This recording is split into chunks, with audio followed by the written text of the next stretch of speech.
Hello friends, দেখো আজকে কি রান্না হবে।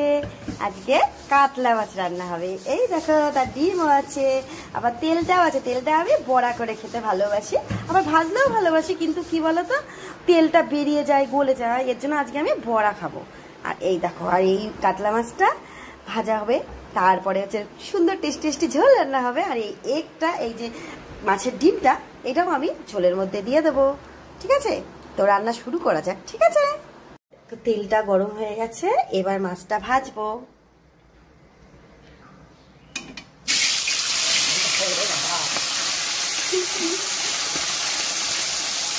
এই দেখো, মাছটা তেল করে দিলাম, আরেকটা বলে চাটবো।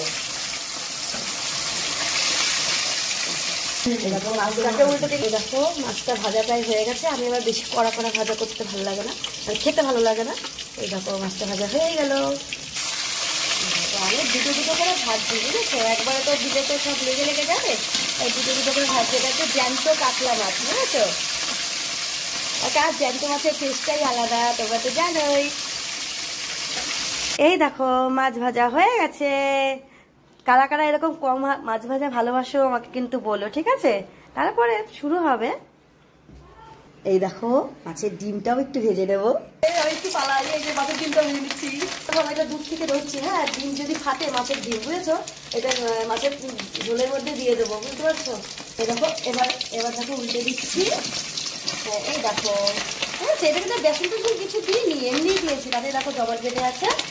এটাকে মাছের তরকারির মধ্যে দিয়ে দেবো। এই দেখো আলু কেটে রেখেছিলাম, এবার আলুটা দিয়ে দিয়েছি। এই দেখো আলুটা ভালো করে একটু লাল লাল করে ভেজে নেব। এই দেখো লাল করে আলু ভাজা হয়ে গেছে, এবার আলু ভাজাটা তুলে রাখবো। দেখো একটা বড় টমেটো একটা নিয়ে নিয়েছি, লাল দেখো কত সুন্দর টমেটোটা। যাই হোক, এটাতে কালার হবে ভালো, তো এটাকেও কেটে নেবো ছোট ছোট করে। এই যে জিরে ফোড়ন দেবো এবার। এই দেখো একটু জিরে ফোড়ন দিয়ে নিলাম, একটু শুকনো লঙ্কা আর একটা তেজপাতা দিয়ে নিলাম।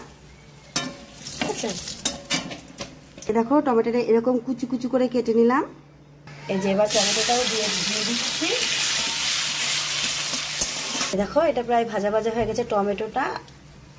ঠিক আছে, এবার এই দেখো মশলাটা, একটু জিরা বাটা, এখানে একটু জিরা বাটা আছে, একটু লঙ্কা বাটা আছে, আর একটু সামান্য একটু 1 কুচি আদা। ঠিক আছে, এবার এটাকে একটু ভালো করে কষাবো। হলুদ দেওয়া হয়নি, হলুদটা একটু দিয়ে নিই। দেখো পরিমাণ মতন হলুদ দিয়ে নিচ্ছি, লবণও দেওয়া আছে। ঠিক আছে, এই মশলাটাকে ভালো করে কষাবো। এই যে জিরা বাটাটা ছিল ওই বাটিতে, একটু লাগা একটু জলটা দিয়ে নিলাম, ওখানে একটু ধুয়ে দিয়ে দিলাম এর মধ্যে। এই যে মশলাটা মধ্যে আলুটাও দিয়ে দিলাম, একবারে মশলা দিয়ে এটা কষিয়ে নেবো। যে আলুটা ভেজে রেখেছিলাম, যে আলুটা, সেটা মশলার সাথে একবারে কষাবো, তাহলে আলুটা একটু সেদ্ধ হয়ে যাবে ততক্ষণে। দেখো আলু দিয়ে মশলা দিয়ে কষা হয়ে গেল।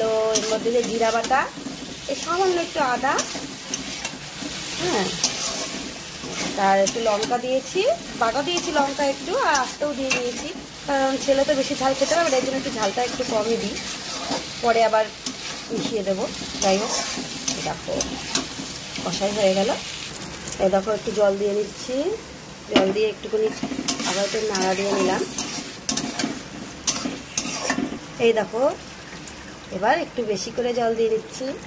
এই দেখো মানে একটু ঝোল হবে, তো মাছটা দেবো, শুকাবে। যাই হোক, এই দেখো একটুখানি ফুটিয়ে নিই, এতটা জল দিয়ে নিলাম। একটু ঝোলটা আজকে একটু বেশি হবে। দেখো ঝোলটা ফুটে গেছে, এবার মাছগুলো সব ছেড়ে দেবো। এই দেখো মাছগুলো সব ছেড়ে দিচ্ছি। এই দেখো সব ছেড়ে দিচ্ছি, আবার সবাই হয়ে গেল, আর দুখান আছে। এই দেখো মাছগুলো সব ছেড়ে দিয়েছি, এবার আস্তে আস্তে করে একটু করে ফোটাবো। দেখো পটকা এনেছি, পটকাটাও দিয়ে দিলাম ঝোলের মধ্যে। পটকা খেতে আমার ভীষণ ভালো লাগে।